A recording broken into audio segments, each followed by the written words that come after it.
Bonjour à tous. Je voudrais d'abord remercier bien sûr Claude et Marie-Claude ainsi que les membres du CA de l'ABSU pour cette belle organisation. Et en fait, je n'ai pas de papier parce que je me suis dit que l'intervention de ces jeunes juste avant permettent justement d'aller jouer sur l'adaptabilité. Et donc, je vais transformer un petit peu mon discours en fonction de ce que j'ai entendu. On va essayer de voir un petit peu que l'altérité, le handicap, en effet, il y a des lois. En effet, il y a eu des codes et des mentalités au fur et à mesure du temps qui ont évolué. Et on va voir qu'in fine, il y a encore des freins, mais aussi des espoirs, des réussites. On dit souvent, en tout cas dans les textes officiels, quand on parlait de programme, qu'il faut savoir pour des élèves identifier leurs erreurs. Ils peuvent aussi identifier leurs réussites, aller sur une persévérance scolaire. Et on va essayer de voir et de comprendre un petit peu au fil du temps comment on arrive à cette situation donnée. Alors j'ai mis en avant-propos cette citation de Lévi-Strauss, « L'homme n'est pas le produit de son corps, mais le produit plutôt de ses représentations ». Pourquoi ? Tout simplement, ça évite toute discrimination vis-à-vis d'autrui. Il faut savoir oser l'autre, voir que l'autre peut être d'une richesse. Et on entendait tout à l'heure de dire qu'il y a plusieurs compétences, comme plusieurs intelligences, elles sont multiples. Et on va essayer de développer un petit peu un concept, justement, qui est des capacités que l'individu, même en situation de handicap, altéré, il peut avoir des choix, décider de sa vie et apporter des richesses. Et donc, quand on voit cette citation, 1950, plus de 60 ans après, on s'aperçoit qu'on est resté sur une perspective très dualisme de l'individu. Et ça, c'est la pensée occidentale. Le dualisme, le principe, c'était que le sujet humain avait justement deux facettes, l'aspect plutôt corporel et puis le dualisme qui était lié aussi à l'esprit. Malheureusement, souvent, très longtemps, jusqu'au milieu, on va dire, du XXe siècle, on s'est plutôt, en tout cas la pensée occidentale, à identifier l'homme à la pensée et le corps à une machine. Et quand le corps est déformé d'un point de vue de sa visibilité, quand le corps est altéré, cette machine, soit on la répare, soit on la jette. C'est ce qui s'est passé au cours de l'histoire.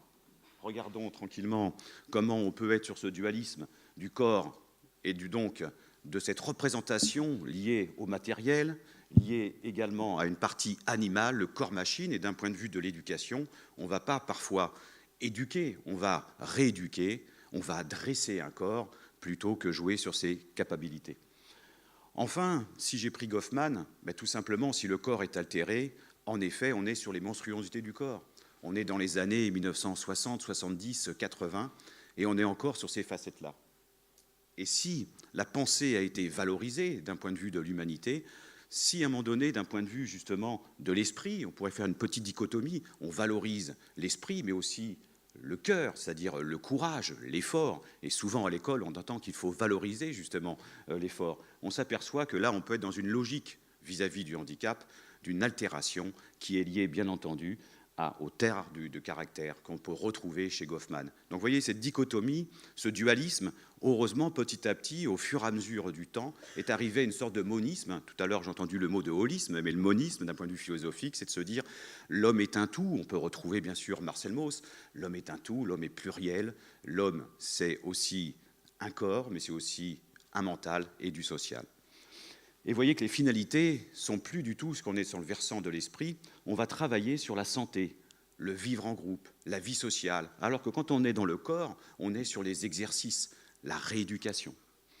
J'ai mis un petit symbole qui est en fait des divinités, c'est des jumeaux, des enfants qui, à une certaine époque, dans certaines, on va dire, cultures, rites religieux en Afrique, fait que ces enfants qui naissaient mal formés étaient tués, souvent la maman aussi, et heureusement, une fois, la reine, donc la femme d'un roi, qui a justement enfanté d'enfants mal formés, on les a mis, on les a sacralisés pour qu'ils ne soient pas tués, et ils vont du ressort de la divinité. Donc on s'aperçoit que dès lors, sur une vue longitudinale, dès lors qu'on est altéré, soit on est extraordinaire dans le sens des divinités, soit on est plutôt mis au plus bas.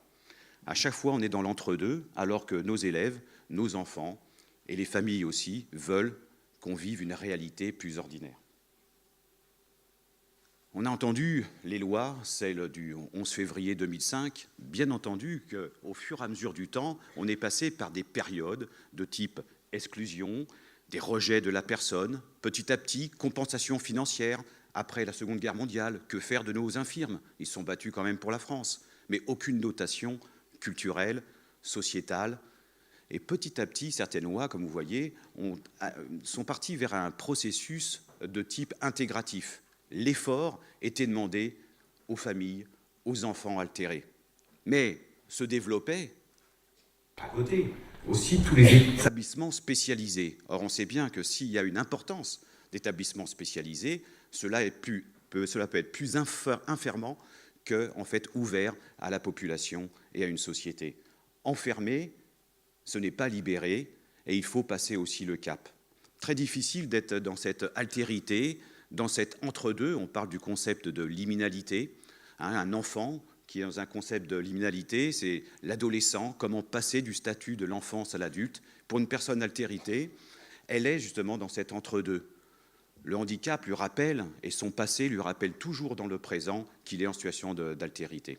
Donc il faut changer, je pense, les codes, les mentalités. La loi est là d'un point de vue paternaliste pour imposer les choses, mais on le sait bien, le bâton ou la carotte a un effet en général plutôt à court et moyen terme. On le retrouve, je suis chargé de mission également handicap à l'Université de Bordeaux.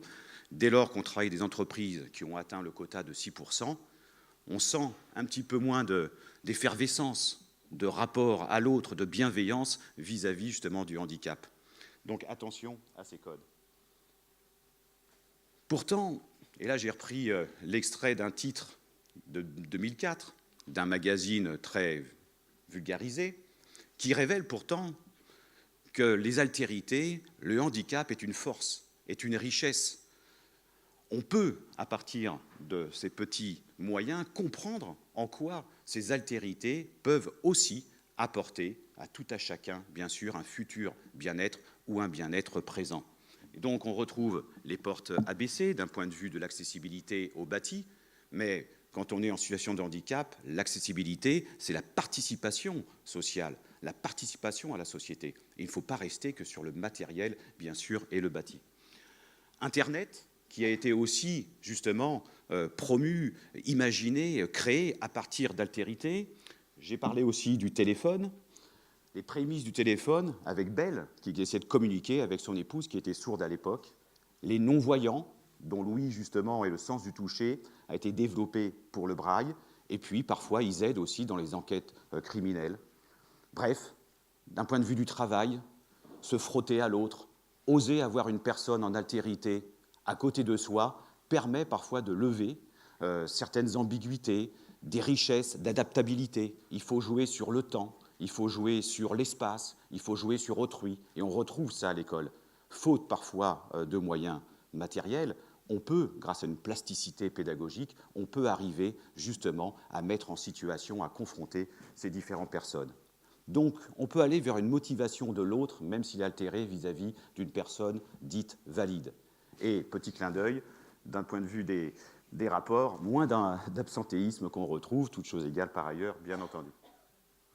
Alors, les dilemmes et difficultés, on pourrait dire, voilà, on a compris, le handicap, c'est surtout vis-à-vis de l'autre. Le handicap, bien sûr, il peut être matériel. Je suis en fauteuil roulant, j'ai un escalier, je suis en situation de handicap.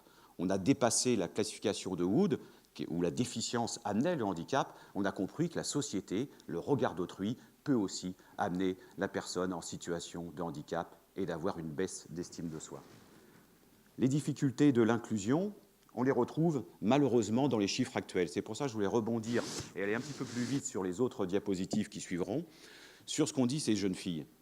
En effet, il y a une loi. La loi ne suffit pas. Sticker avait dit qu'une loi peut être plus, on va dire, excluante, justement, qu'intégrative. Et cette loi ne suffit pas. Alors, il y a des progrès. Dans le système scolaire, on s'aperçoit qu'au fur et à mesure, bon nombre d'enfants en situation de handicap peuvent aller justement au secondaire, peuvent intégrer aussi l'université là où on les accueille, mais c'est très pyramidal, malheureusement. Quand on est sur des jeunes en altérité qui veulent faire un doctorat, on est à peu près à 1% simplement de la population. Actuellement, on a à peu près un élève sur deux qui quitte le primaire et qui se retrouve au collège, 50%. Et bien sûr, ça se resserre au fur et à mesure du temps. Donc on s'aperçoit que le handicap, c'est aussi des situations qu'on retrouve dans la vie plus tard. Il est intéressant à l'école qu'un enfant ait un bien-être pédagogique dans son métier d'élève, mais aussi pour un bien-être, bien sûr, professionnel, in fine. Et on s'aperçoit souvent, et quand on recrute des jeunes, eh bien, ce sont plutôt, par exemple, dans le personnel, des catégories C, un petit peu de catégorie B. Et puis, souvent, en licence, il y a justement souvent un arrêt et des difficultés à retrouver du travail. Les lois, les usages, que disent la famille? On a entendu encore ces jeunes filles, il faut toujours être dans une démarche ascendante et non pas descendante.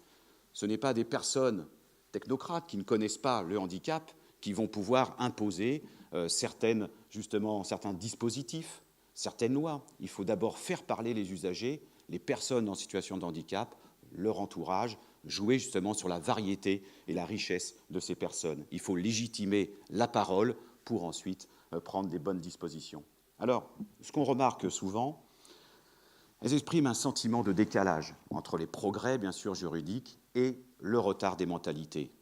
Ce que j'ai fait ressortir, surtout en jaune, c'est aussi le temps, l'aspect temporel. Le temps des institutions n'est pas le temps des jeunes atteints, justement, de certaines altérités et surtout de leur entourage, de leur famille. Et in fine, on verra que dès lors que les altérités deviennent singulières, cancer, maladies rares, là, il y a des difficultés de compréhension, de dispositifs, de ressources internes ou externes, et cette stigmatisation se révèle encore de façon plus forte.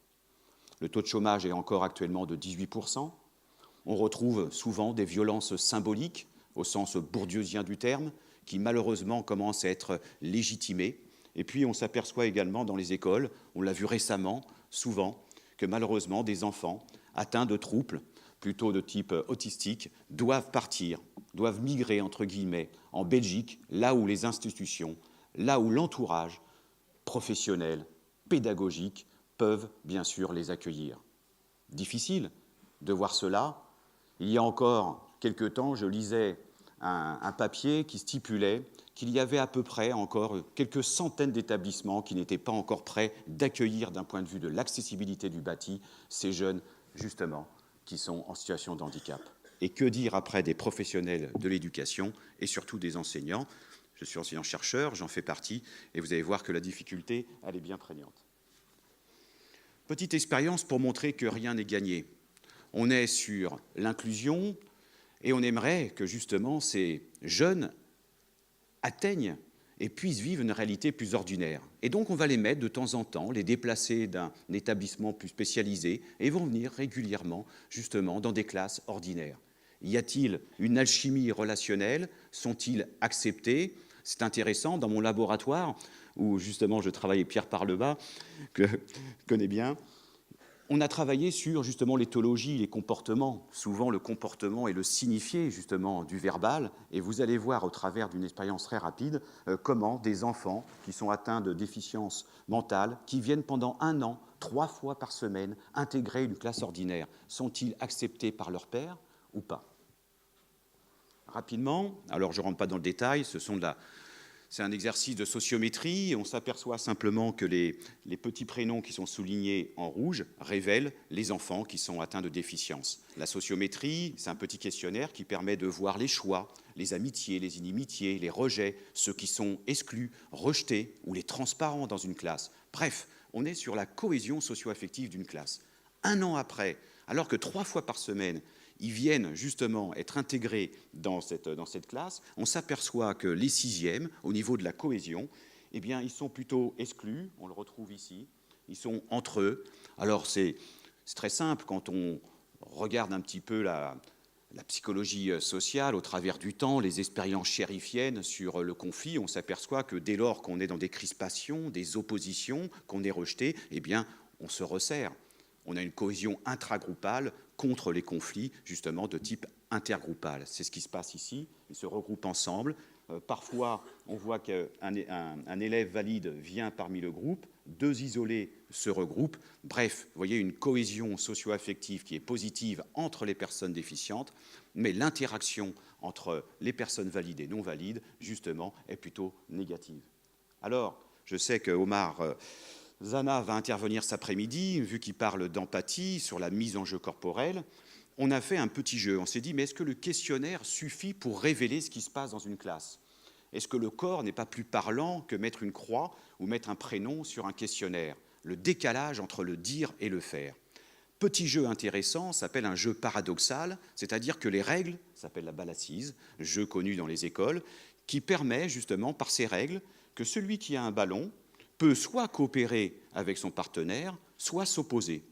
L'opposition est marquée par une communication, je tire sur un adversaire, donc je suis en opposition, et une passe avec un rebond au sol, vous voyez, jeu très très simple, permet de voir que j'ai choisi plutôt de coopérer. Il n'y a pas de vainqueur, il n'y a pas de perdant, on dit que c'est des jeux à somme nulle, parce que l'un gagne, l'autre ne le perd pas forcément, et on va voir dans ce libre arbitre, est-ce que ces jeunes qui sont atteints de déficience mentale rentrent dans le jeu, peuvent jouer alors qu'il n'y a pas d'opposition, il n'y a pas de système de score in fine. Que va-t-il se passer? Est-ce que ça va révéler ce qu'on a vu dans le questionnaire sociométrique ou pas?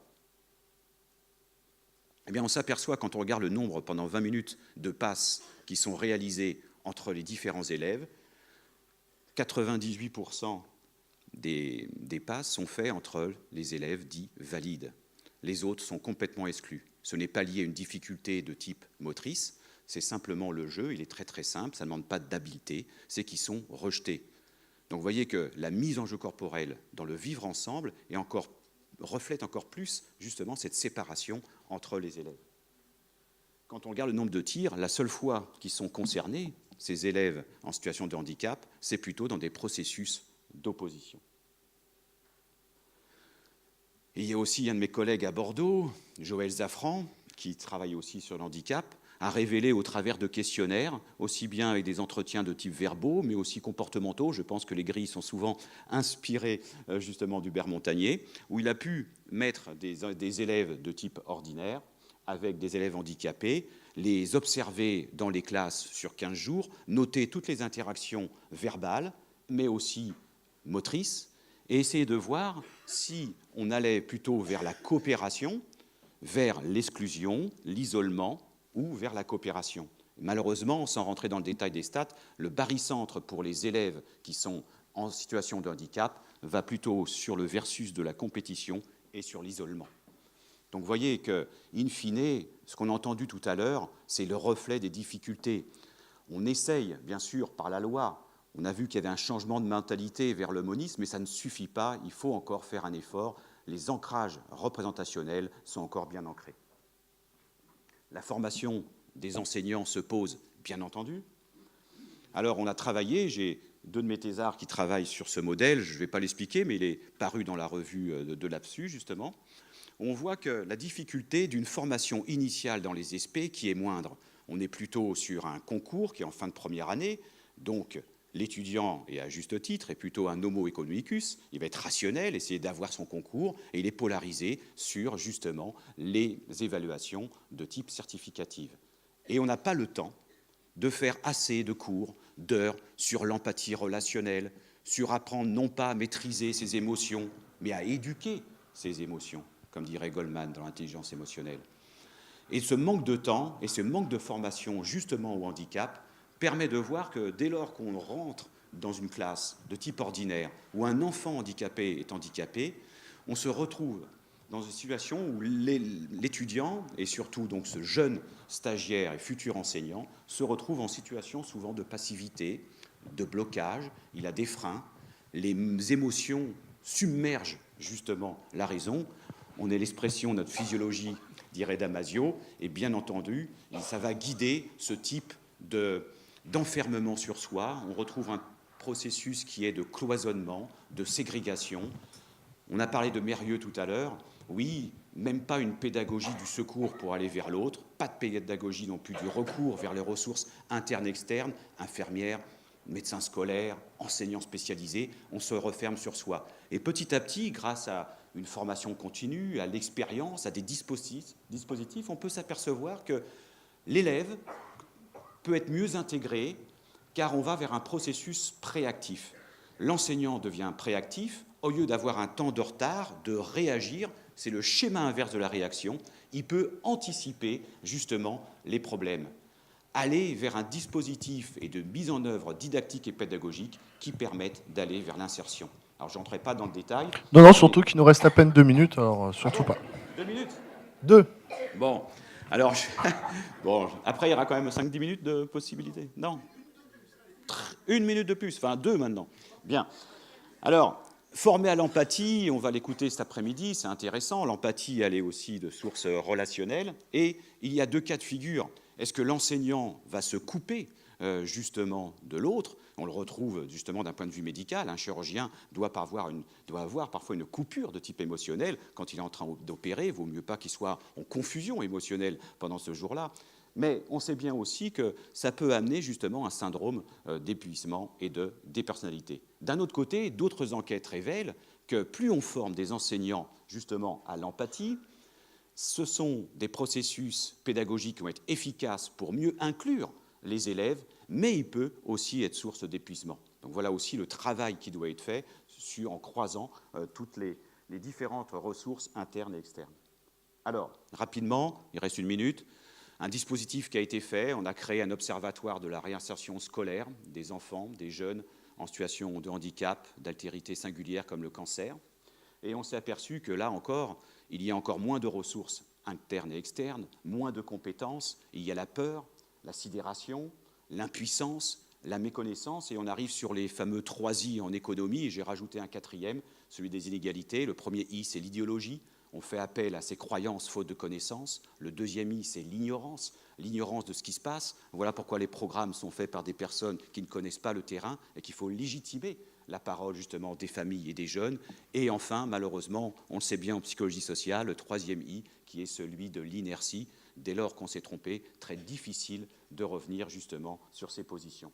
Et ces 3 I, malheureusement, vont former le 4e, celui des inégalités. Alors pour terminer, voici une recherche-action qui a été réalisée avec l'idée d'une ressource, de mobiliser de ressources dans une neutralité bienveillante qui va permettre de mettre en synergie les professionnels, médecins scolaires, infirmiers, enseignants spécialisés, enseignants dans une classe ordinaire, un principe de médiation qui part d'abord de l'hystérocité de l'individu, comprendre d'où il vient pour mieux comprendre le présent et se projeter dans l'avenir. Et donc il y a un principe d'action, comprendre les besoins, entretien diagnostic, la recherche, c'est retracer le parcours avec les enfants et la famille, expliquer après, d'un point de vue de l'intervention, on rentre dans l'intervention éducative avec tous les professionnels pour poser des aménagements qui permettent justement à l'enfant de réintégrer la classe, de se raccrocher, comme diraient les Canadiens, et in fine, petit à petit,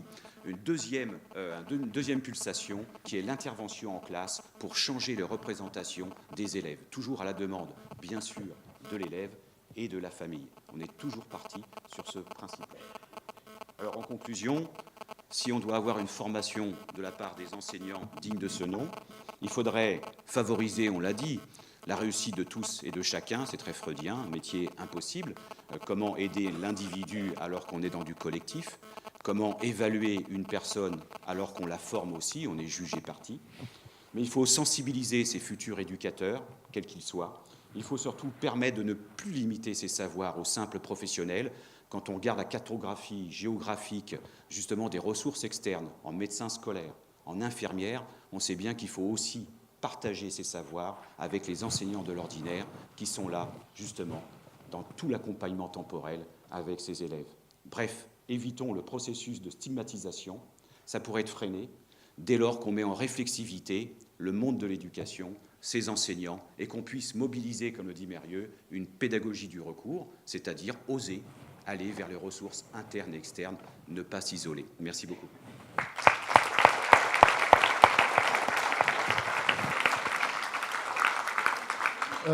Commencer juste par la dernière que j'ai reçue. Qu'est-ce qui permet aux enfants autistes d'être mieux accueillis dans les écoles belges? Alors, je ne sais pas s'il y a des spécificités en Belgique. Si, alors elle est de 2 ordres. Le premier, il est lié bien sûr à la multiplicité des structures d'accueil. On manque en France, donc là on est vraiment sur le bâti, mais je vous l'ai dit tout à l'heure, l'accessibilité n'est pas simplement du ressort justement du matériel, des ressources techniques. L'accessibilité, c'est la participation justement à la vie sociale. Et des professionnels sont formés à cette écoute, justement empathique, comprennent aussi les syndromes, les différents troubles qu'on peut avoir sur le spectre, justement, varié autistique. Donc c'est une histoire de structure, mais aussi humaine, de professionnels, où ils arrivent à mailler un petit peu toutes les compétences pour mieux aborder justement ces phénomènes. Et en général, pourquoi ils sont souvent dans l'altération, dans les interactions subjectives avec autrui, c'est que justement, il y a un problème de métacommunication. On ne comprend pas forcément l'expression, soit des comportements, soit verbaux, des uns et des autres. Et c'est ce qui amène, en fait, à un reformement. Et certains professionnels sont formés justement pour transformer ce type de communication, avoir des espaces et des personnes régulières qui permettent de le poser. La difficulté, on la connaît, c'est comme pour l'adolescence, hein, on s'oppose pour se poser, et là, c'est comment poser une personne qui a ce type de trouble. Autre question pour les handicaps qui ne se voient pas, par exemple dyslexie, dysorthographie, pour les handicaps qui ne se voient pas, qui ne soient pas moteurs ou qui ne soient pas visuellement visibles. Donc, comment faire? Est-ce que c'est différent ou pas? Et comment on peut faire? En version courte, bien sûr. J'ai bien compris, on doit être concis. Donc. Toute la difficulté, c'est vraiment en effet du handicap de type visible et invisible. Et plus on va vers l'adolescence, plus ça devient suspicieux. Un jeune homme, 16 ans, qui est souvent fatigué, qui a besoin de repos, de sas de décompression, de respiration. Souvent, ce n'est pas compris justement par les enseignants non formés à ce type de handicap. Et on le retrouve justement dans les effets liés au cancer, qui peuvent se faire 1 an ou même 2 ans après. Et donc la fatigabilité, tout ce qui est invisible et suspicieux, on a un problème de compréhension. C'est là justement où se pose la difficulté de bien comprendre l'invisible du visible. Et j'ai une de mes doctorantes, justement, qui travaille dans des ULIS et des classes ordinaires et qui travaille sur 2 grandes catégories pour voir les processus d'intersubjectivité entre les élèves, mais aussi entre les professeurs et les élèves, en jouant sur la cartographie d'handicap de type visible et invisible. Et on s'aperçoit qu'il y a moins de distance corporelle avec, parfois en tout cas, avec l'altérité de type invisible. Or, on le sait bien en proxémie, à distance corporelle, distance sociale. Pour terminer, je vais faire 2 questions que je vais résumer en une. Quand on est personnel, par exemple dans un IME, dont on parlait, et qu'on n'est peut-être pas suffisamment formé, comment on fait pour pouvoir se débrouiller avec ces handicaps, et qu'est-ce qui est possible de faire pour être mieux formé au fur et à mesure du temps aussi, et comment on fait quand on est parent d'un enfant handicapé et qu'on se retrouve dans une situation délaissée. Situation délaissée. Délaissée. Délaissée. Délaissée. Délaissée. Délaissée. Ah, j'ai compris, délaissée. Non, c'est moi, délaissée. Réponse très difficile. D'ailleurs, si on avait une réponse, on le saurait. L'année dernière, Éric Debarbieu est intervenu et souvent il cite les Canadiens où il dit à chaque situation complexe, il y a une réponse immédiate, c'est forcément la mauvaise. Donc c'est très délicat, c'est une approche systémique. C'est justement, je pense en tout cas, mais modestement, au travers de nos recherches, dans le prix qu'on a eu Unicancer concernant justement cette recherche action auprès des jeunes et des familles et des équipes éducatives, c'est jouer la carte de la médiation, trouver des personnes qui sont dans une neutralité, bien sûr bienveillante, une neutralité entre guillemets, on n'est jamais neutre dans la vie, mais une neutralité vis-à-vis des institutions. Je suis médecin scolaire, je suis étiqueté, j'ai la blouse blanche, infirmière de façon identique, enseignant spécialisé, je suis enseignant spécialisé dans une institution. Une personne qui vient de l'extérieur, formée justement à ces déficiences, qui sait les vulgariser auprès des parents, auprès des enseignants, et qui vient pour essayer d'avoir des aménagements qui permettent une meilleure intégration scolaire, je pense que la clé est là. Faire émerger des nouveaux métiers. On le voit auprès des infirmières. Il y a un moment donné, on s'est dit, tiens, pourquoi ne pas créer des infirmières, des coordinatrices, je pense, coordinatrices, infirmiers. Et au départ, tout le monde disait, mais pourquoi créer ce poste-là? Je suis capable de. Très difficile de mettre des nouveaux métiers émergents. On a l'impression de rentrer dans notre précaré, dans notre périmètre de compétences. J'ai toujours dit, en tout cas je le dis à mes étudiants, il y a peut-être une hiérarchie d'un point de vue du statut, mais je pense que d'un point de vue des compétences, il y a justement horizontalité. on le retrouve avec les enfants, les familles, on se nourrit et on apprend de l'autre. Je pense que ces métiers émergents de médiation qui permettent d'avoir le temps de se poser avec la famille, avec les jeunes, et de les suivre d'un point de vue longitudinal est intéressant. C'est pour ça qu'on a une recherche au Fonds social européen, pour voir si dans d'autres territoires, d'autres structures, dans d'autres âges, si en effet le dispositif qui a été efficace justement auprès des collèges et lycées pour ces jeunes atteints de cancer, et maintenant on va sur les maladies rares, est-ce que c'est le même dispositif qu'il faut réitérer justement sur des jeunes adultes qui sont étudiants? Et la personne ressource qui permet de suivre une personne tout au long de sa scolarité pour une meilleure insertion, je pense que ça, c'est peut-être la clé d'une réussite. Alors, je vais vous expliquer en 2 mots, comme d'habitude, mais le principe. Quand on est à l'université, on a un service dédié à l'accompagnement. Mais ces personnes ne s'occupent que de la personne en situation de handicap que dès lors qu'elle s'est déclarée. Or, parfois, dès lors qu'on est sur un handicap invisible, vis-à-vis d'autrui, on ne veut pas se déclarer. On passe des examens dans une classe, dans un espace qui est justement discriminant car en isolé. Et on ne veut pas déclarer à l'autre la situation de handicap.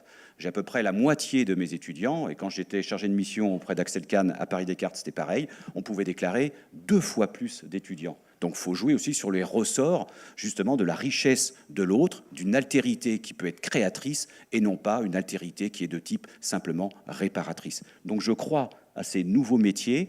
Et quand on voit ces personnes-là qui arrivent, s'il y avait une personne ressource, médiatrice, qui pouvait justement déjà connaître en amont, dès le collège, dès le lycée, suivre cette personne-là, elle pourrait mieux le guider pour justement oser aller à l'université, aller voir les gens dédiés à l'accompagnement à l'université pour qu'il y ait un temps d'avance. Je disais, le temps des institutions n'est pas le temps des jeunes, des familles et des étudiants. Parfait. Merci beaucoup.